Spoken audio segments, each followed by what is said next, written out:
Hello and welcome to this short video, Organic Food. My name's Andy Bowles and I'm a food lawyer.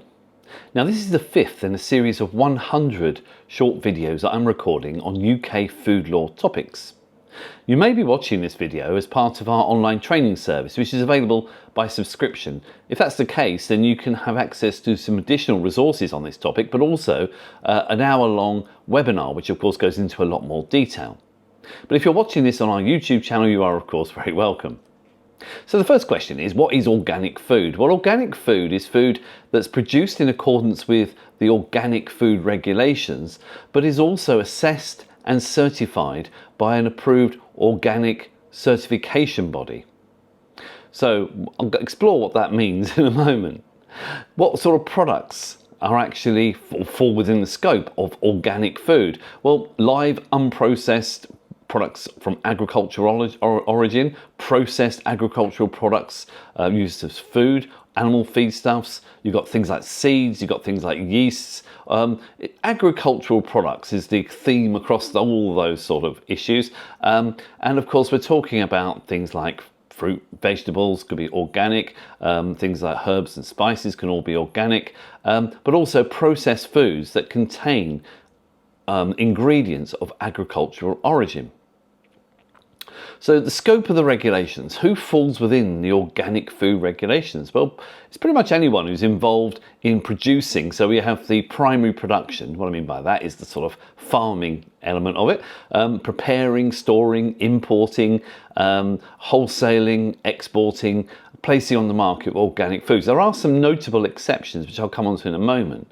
But the key thing about organic foods is that businesses who fall within the scope of them, the regulations, will typically require certification. So they'll get this certification from one of the approved certification bodies, and I'll come on to those in a moment. In the UK, there are currently about 8 of them. So who would need these? It's sort of examples. If you've got a butcher cutting joints of meat, or you've got a manufacturer making organic foods, or you've got a wholesaler placing on the market organic foods, they would typically need registration, certification from the organic certification body.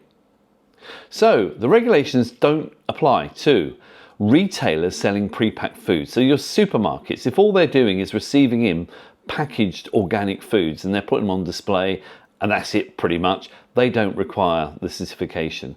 The mass catering operations, your restaurants and takeaways, if you're selling an organic food on your menu, if you're just preparing the food, you're buying in the organic ingredients, the regulations will apply to the organic ingredients, but they will not apply to your restaurant or your cafe or your takeaway in terms of requiring registration and certification. So the exemptions. A key exemption from certification for a food business is one that does no more than place the organic foods on the market for the final consumer. Now, what I mean by that, if you think of something like a greengrocer, for example, buying in organic vegetables. If the organic vegetables are arriving in a box and all the greengrocer is doing is taking them out of the box and putting them on the shelf or putting them into baskets for display, and they're selling them to people who come in off the street, the final consumer, then there's no requirement for certification because they're not really doing anything to the food. We know that caterers are exempt as well, and I say pre-packed foods being sold from something like a supermarket or a corner shop or something like that. However, the term final consumer is quite interesting in organic food because normally we would consider the final consumer to be somebody purchasing online. But we had some case law, and it was European case law, of course, when we were part of the European Union. And although it's not absolutely persuasive these days because it applied to a regulation that we've assimilated and was applied before we left the EU, then the courts will have regard to it.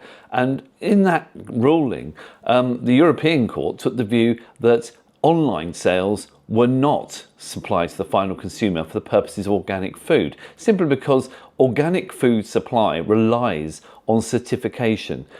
to ensure to the consumer that the foods are authentic. And of course, if you go into a greengrocer and you buy an organic food, you're in direct contact with the person selling it to you, and you can receive those assurances because they would have the traceability of that food available to them.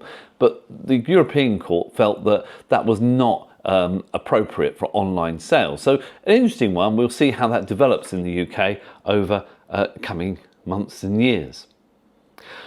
Approved control bodies. These are the bodies that can certify organic foods. We know some are pretty well known, for example, the Soil Association, but there are others. I've put just a picture up there, which you might not be able to see, it's quite washed out, but it's the actual list of approved control bodies. And on the website, if you're a subscriber to our online service, there's a link which takes you directly through to those, and you can click on each of them and get a lot more detail about them. So, requirements for processed foods. So we're talking about, if someone's making tin or vegetable soup, organic vegetable soup, or a ready meal that's organic, or whatever it might be, there are two basic requirements that these foods need to comply with. They need to comply with what are known as the general rules for processed foods, but they're also a requirement that the foods contain a certain amount of organic material, and I'll explain that in a moment. The general rules in sort of overview include making sure that where processed foods, organic foods are being made, they're kept separate from non-organic, both in terms of space and time. So there's no potential for cross-contamination, if you want to use that term. Might be perhaps a bit over the top term, but you don't want non-organic foods getting into your organic ones. Products produce mainly ingredients of agricultural origin, things like additives and vitamins and minerals and things like that added. Also things like non-organic agricultural ingredients that are added to organic food, processed food, must be authorized for the purpose. So you can't just use any ingredients, you can't just use any vitamins, minerals, additives, etc. They all have to have been authorized specifically in the organic food regulations for that purpose.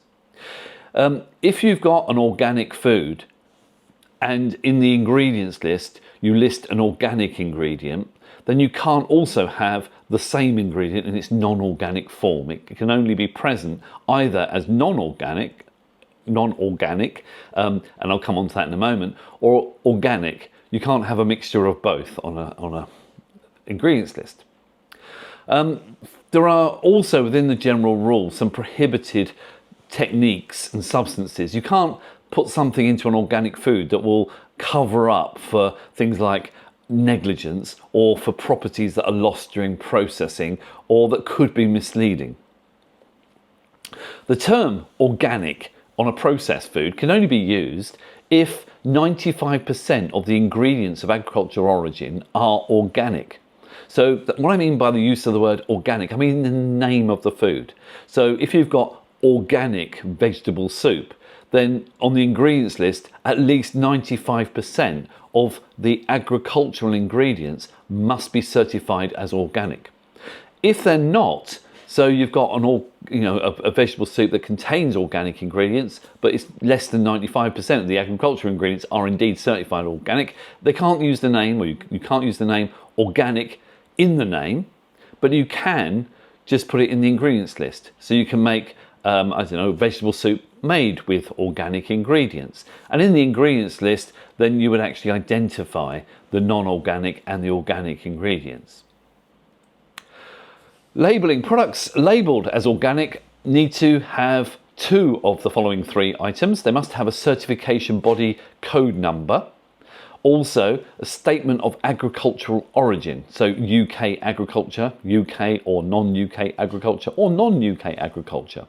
In Great Britain, we're obviously not part of the EU. In the EU, it's mandatory to have the community logo, the little green leaf you can see behind me here. In Great Britain, we are actually allowed to use it, but it's optional. It's not mandatory.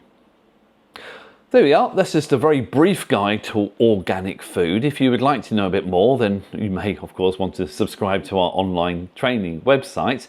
But thank you for listening. That's just one of 100 videos on food law topics. I hope you'll join me on the next one. Thank you.